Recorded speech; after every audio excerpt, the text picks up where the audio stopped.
கடலலை கொஞ்சும் திருச்செந்தூரில் விஸ்வரூபமே வேலையா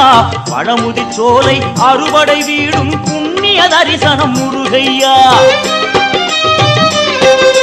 திருநீர் அணிந்து வரும் போது நெஞ்சில் நிம்மதி பிறக்குது கந்தையா சுகனே சிவனார் மகனே உன்னை பாட பாட சுகமாகுதையா வேல் முருகா அரோகரா அரோகரா வேல் முருகா